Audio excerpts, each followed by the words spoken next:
Hi, everyone. Today on Why Do Pets Matter, I have the good fortune to speak with David Hoffman. He is the Boston Collaborative, as well as a lecturer at Harvard, but he has written on bringing peace into the room and his new book, Breaking Impasse.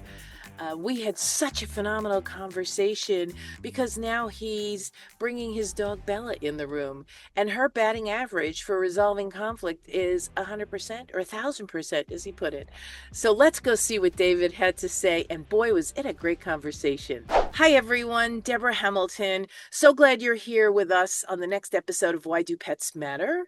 Today, we are going to interview, and I'm so lucky and so glad to have David Hoffman here. He has been quite an idol to me as a mediator. He is the founding partner of the Boston Law Collaborative, as well as the John H. Watson Jr. Lecturer of Law at Harvard. David, thank you so much for being here. It's my pleasure. Thank you for the invitation. Well, there's so much we have to talk about because not only do you use pets in your mediation, but all in your practice, but also you have a new book out that I don't want to forget to mention because I just got back from a Congress and boy, could we have used your new Impasse book throughout the Congress. So I'm looking forward to talking about it. But as we always do, David, we ask our guests one question. Why do pets matter to you?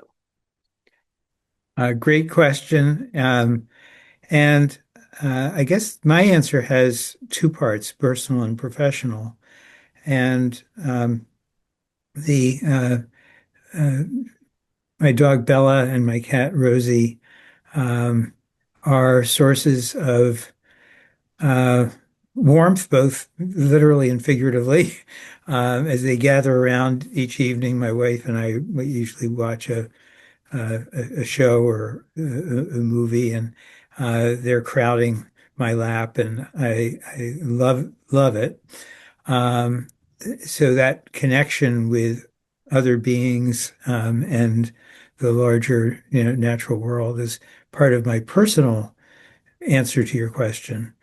On the professional level, I first heard about bringing a golden retriever, and my dog Bella is a golden retriever, into mediation from Jim Malamed, who's a mediator in Oregon, and he reported great success. And I thought that makes so much sense. And since I've always wanted to uh, have a golden retriever, as when the pandemic hit, I found a golden rescue from Serbia, of all places. And Bella has been part of my life, my family's life, and now my mediation practice. Um, I've been stunned at how her effect on mediation. And I had a mediation last week in which I said to the parties, Bella is batting 1,000. Every single mediation in which she's participated has settled. And it's funny. I think that they sort of felt the pressure of not wanting to break Bella's streak because it's hard not to like a golden retriever. Yes, it is. And It's hard not to, right? yeah, and that's not to say other breeds And a aren't. dog of Yeah, any kind, or a cat, yes, if you're a cat person. So yes, absolutely. So I was just intrigued because we had talked and you had given a lecture that I listened to. And when you said, yes, I bring Bella to my mediations, it's funny that I've been doing that since 2010. And you're absolutely right. Bringing a pet to a mediation often brings the tension down. yes. It does. And, there is a scientific explanation for this, and much has been written about the way in which cortisol levels go down and oxytocin levels go up when you pet a dog. And it happens not only in the people, but it happens in the dog, which is one reason why they like that kind of attention. At least, most dogs do, in my experience. But it has a number of other effects that I think are important. And one of them is that even if the parties in the mediation don't like each other very much and they have various grievances directed at each other, um, it's kind of a bonding experience for them to see the dog go back and forth, and they're both petting the dog, and it works in somewhat the same way that serving food in mediation works. It's a very human experience. We It's a all need gathering. to eat. Pardon? It's a gathering. It's a Yes, gathering. Instead of um a terrible meeting you don't want to be at, it right. turns into a gathering. Exactly. And so they're having a common experience, which is always a good bonding experience. And it also underscores in a very subtle but I think impactful way our common humanity and the common experience and feeling of enjoying, petting a dog, paying attention to the dog, and the dog's paying attention to us. And it allows people to see each other more three-dimensionally. This is not just the employee that I fired or the company that, canned me. This is a person who kind of likes dogs, and Can't be all bad if the dog likes him. exactly. And, this may sound, I don't know, self-aggrandizing. I hope it doesn't. But I have the feeling that because they like Bella so much, that it rubs off on me. Like they say, well, this is a really nice dog, and David is raising this really nice dog. That gives me a little bit of credit for being a good person. Yeah. Because they're, mostly, in most cases, just meeting me for the first time. Who is this person? Is he a well-intentioned person? Well, he does a good job taking care of this lovely The dog. dog likes him. Maybe we should like him. Exactly, exactly. So, I, I mean, I would like to think that they would like me for myself without the credibility boost that my dog gives me. But, when you're in a tough mediation, anything that helps, Anything that helps. yes, Absolutely. Absolutely. yeah, So you've done a lot of mediations in your lifetime. And Bella's only been with you for the last 6 years. Have you really seen that much of a difference? Because I know that when we were doing them in person instead of over Zoom, and I would ask if my dogs could come, and my dogs, probably Bella's like this too, they would be so neutral. They would go back and forth. They didn't stick yeah, with one person. And sometimes if one person seemed yeah. a little upset, they might give them a little more attention. Have you found that with Bella? Absolutely. And I know that dogs, science tells us that dogs, because they have such extraordinary capacity for smell, can tell people's stress levels because we emit various,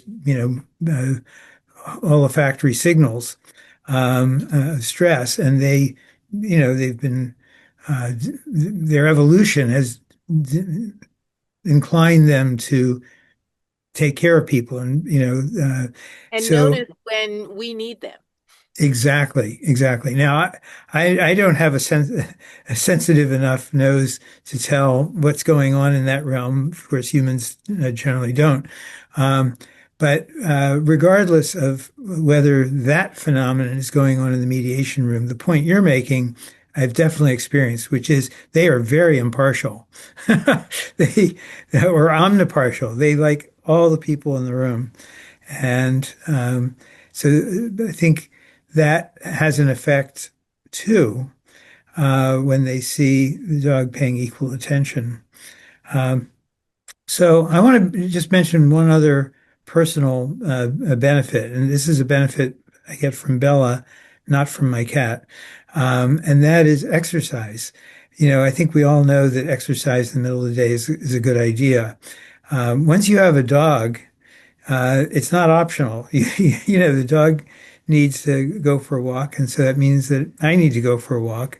And that too is a good thing to get us out of the Zoom box that we're in for much of the day. And let me know if when you do that, because I sometimes find that if I take a break, I sometimes don't mediate for more than 2 hours because when you're mediating conflicts between people over animals, it's really emotional because the animal is the subject of the turmoil.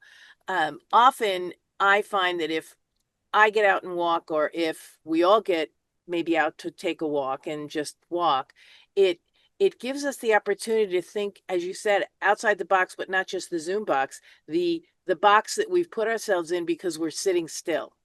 Yes. I'm glad you mentioned about disputes involving pets, because something occurred to me about why they are so bitter. And I have found that they often are. And it seems odd because here's this creature that both parties love, deeply love. And sometimes the disputes over the pets are even harder to resolve than with their kids. And it occurred to me this morning that one of the reasons is that at least once kids get beyond a certain age, they can communicate about their preferences.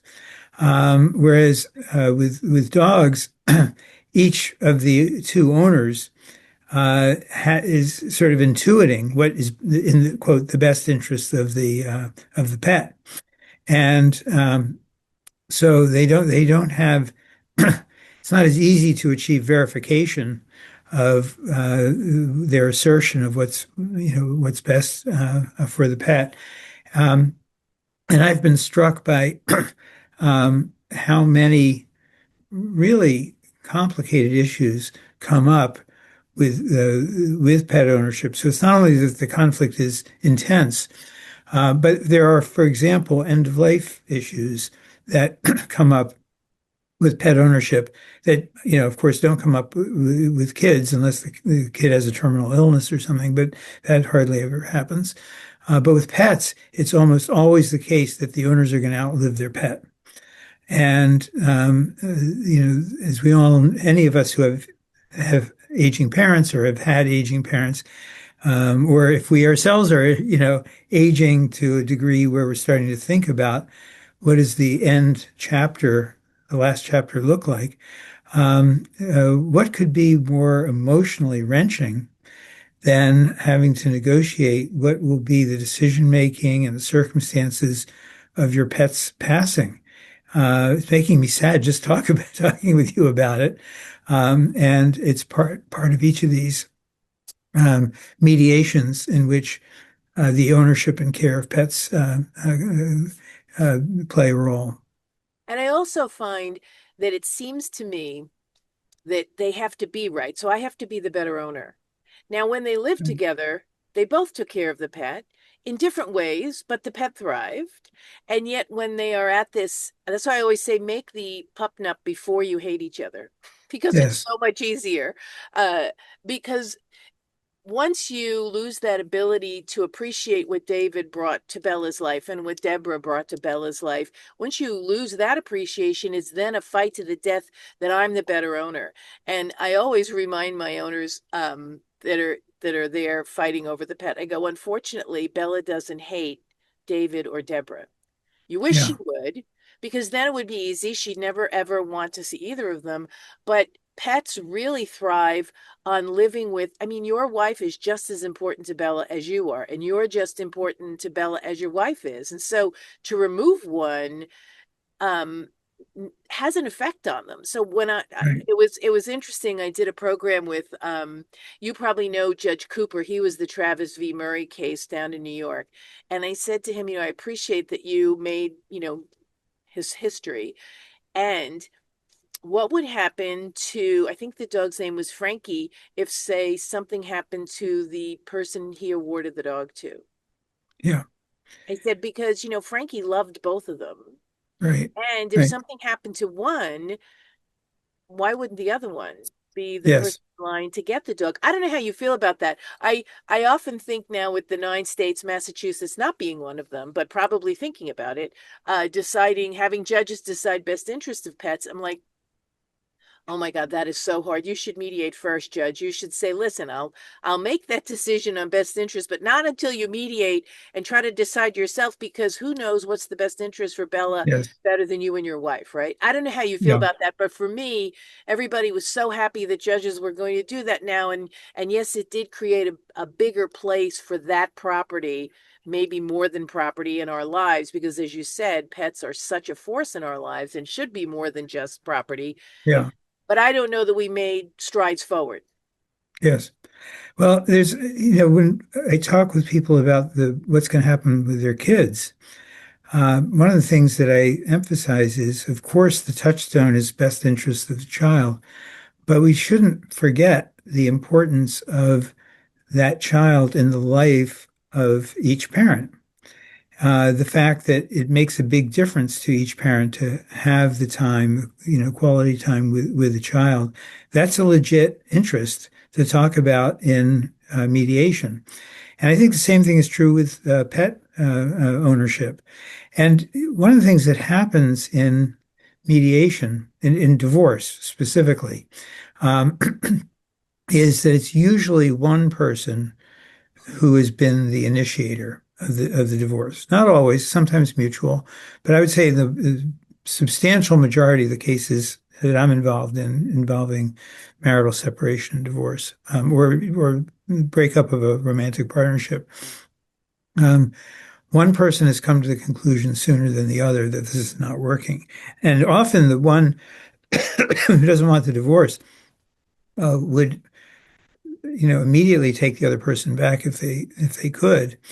And so then the question is, well, since I'm leaving this person, maybe the more humane thing to do is to allow this person to be the primary parent for the dog, and there are visitation opportunities and so forth. And I think that's a very understandable reaction.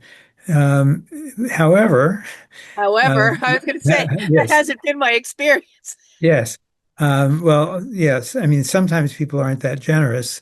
And also, it may be that one of the parties is going to be living in a situation that's really just a much better Right, environment for the pet. right. So, What I always say, you want to get it right for the pet, not just yes, their best interest, but you want to get it right for the pet. What's in the best interest of this pet? You got to get it right over being right. Yeah, absolutely. yeah. So, I want to mention a couple of other things that are related to what we've been discussing.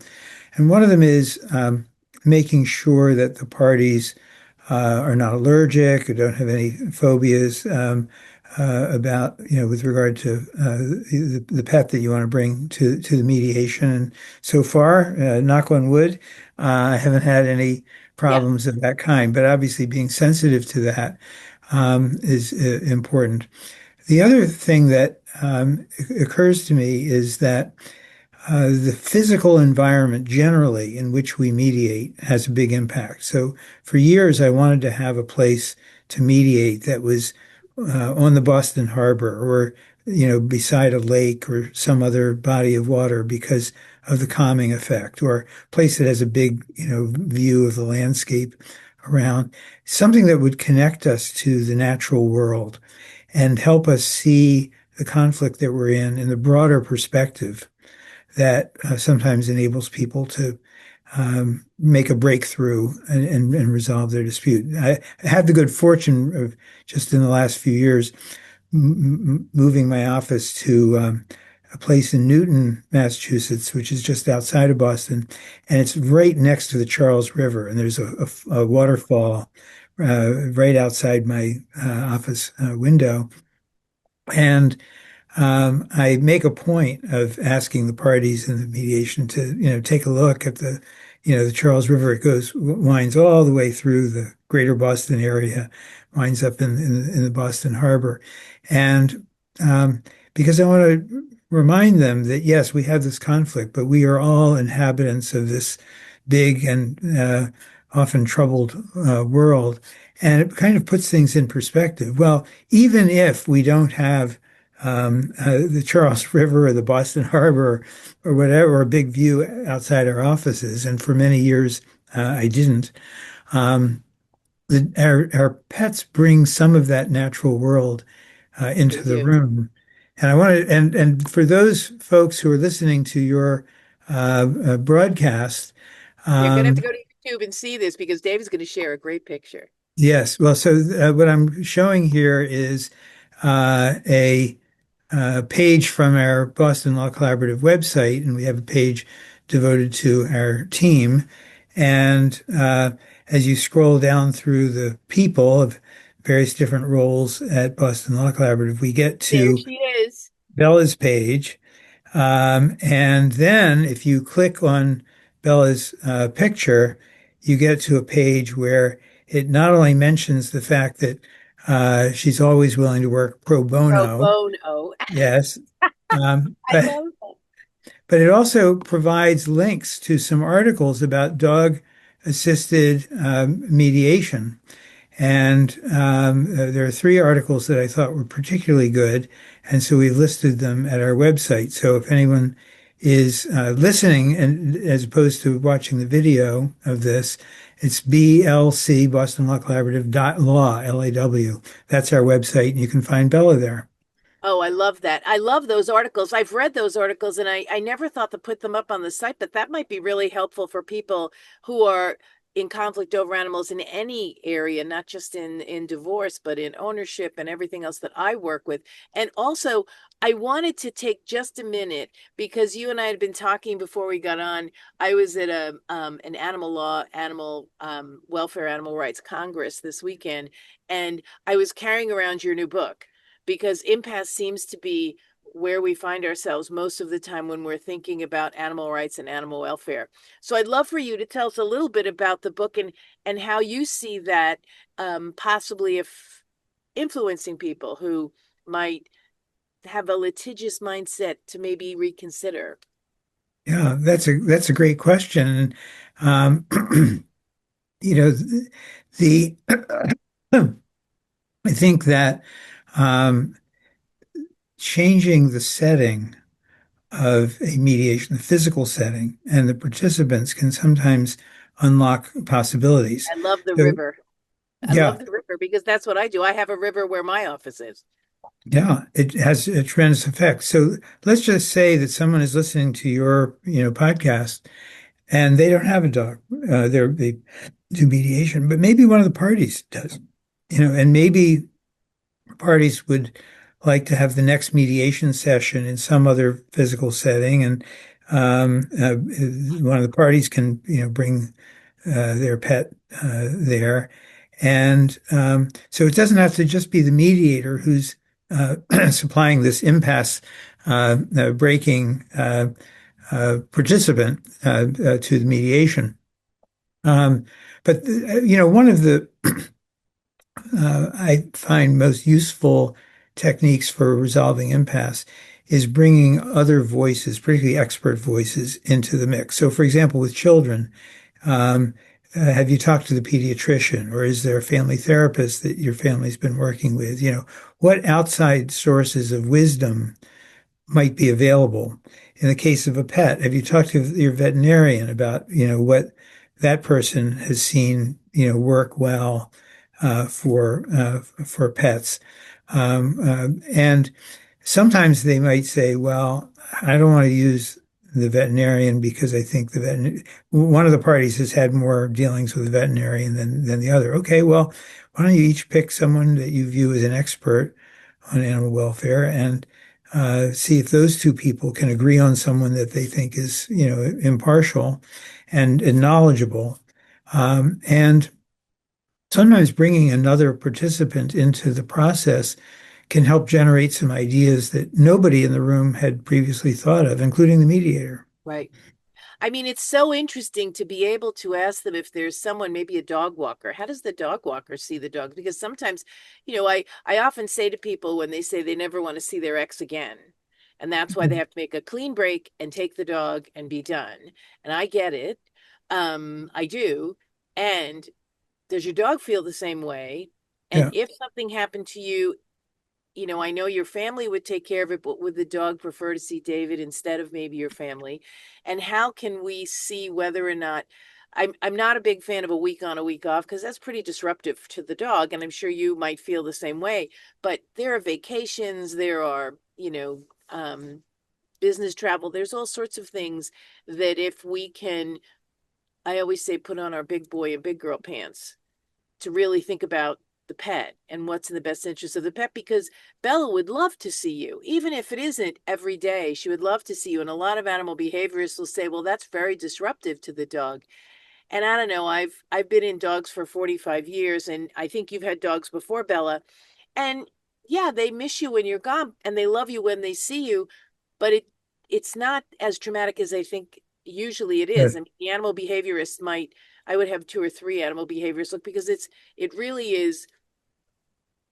I'm just a real fan of the people who know the dog making that decision with the impact and information from experts because Yeah. what you want to do is what's best for the dog. Right. I think that dogs, particularly, and cats, I imagine also, are real masters of living in the moment, much more so than we Are they? humans are. Yep. Yes. And they're And forgiving, all forgiving. yes, very forgiving. And they also are, I think, more adaptable than kids are, and I think that's partly because for dogs, at least in my limited experience with dogs during my life, the most important feature of their environment is the human who is their, pack leader, so to speak. And it doesn't matter whether we're here in Acton, Massachusetts, which is where I'm broadcasting from, or down on the Cape, where I like to go when I can. Um, the main thing is, do I have my people with me? Right. And if there's a divorce, if the ownership changes, as you point out, they will be thrilled to see the person they used to be with. But I don't hear accounts of these marital separations causing, depression and in the pets as long as they're continue to be well cared for. Now, I do know that when an owner passes, it predeceases a pet, it has a big effect, huge Huge, effect. huge. And that's something that people really need to pay attention to. Um, Before we go, I can't believe Yes, almost a half hour is up. Um, in your book, in the mediation terminology, we have the BATNA and the WATNA, but you have a new one, Malatna. MALATNA. So I'd Yes, love for you to explain that because I laughed when I read it because I said that's so perfect. yeah.